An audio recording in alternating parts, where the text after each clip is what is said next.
way we measure earthquakes. Probably one of the best recorded earthquakes. And if you think 4th of July fireworks are just for fun, Bay Area doctors want you to underground are giving us more information about seismic activity, and it's shaking up what we thought we knew about earthquakes. We want to catch an earthquake right as it's beginning. Increased technology used to measure and monitor earthquakes has remained largely unchanged. But now, scientists are using modern sensors to get more accurate and widespread information.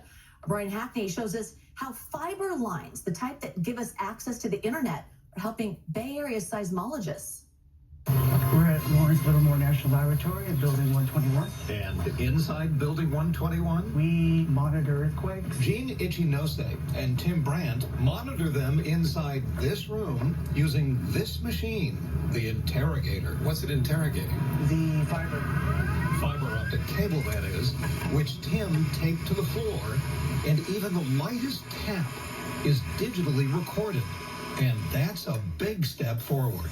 So we're at Coyote Point in San Mateo, and this is a seismic station. USGS seismologist Anne-Marie Bolte climbs toward more familiar gear. And this is the more traditional way of measuring seismic waves? Yes, this is a very high quality instrument. This equipment gives us the familiar traces of ground motion, but there is a downside. Right here, we have one recording at one location. It only tells us about the geology right here. But hundreds of miles of fiber optic cable already buried under the Bay Area not only brings us the internet, it brings us thousands of virtual seismometers measuring the tiniest tickle of ground motion. After we plugged this in our experiment, we noticed immediately vehicles drive around city streets. We saw a Caltrain, and then we saw our first earthquake. We are coming on the air tonight with an earthquake that rattled the East Bay. We recorded the Dublin earthquake, interrogating the full 80 kilometers. That means instead of a few seismometers recording local shaking, Gene's machine recorded ground motion every 30 feet. Along 50 miles of fiber optic cable buried from San Francisco to Sunnyvale, the equivalent of 8,000 seismometers. This is probably one of the best recorded earthquakes with such density and scale. And more data could someday mean more insight. Take Northridge. Maybe $50 billion worth of damage in 30 seconds, and a total surprise. It's on a previously unknown fault. Is it possible to uncover a hidden fault with this new system? Yeah, it's possible to uncover a hidden fault because we're getting, again, information on a very fine scale.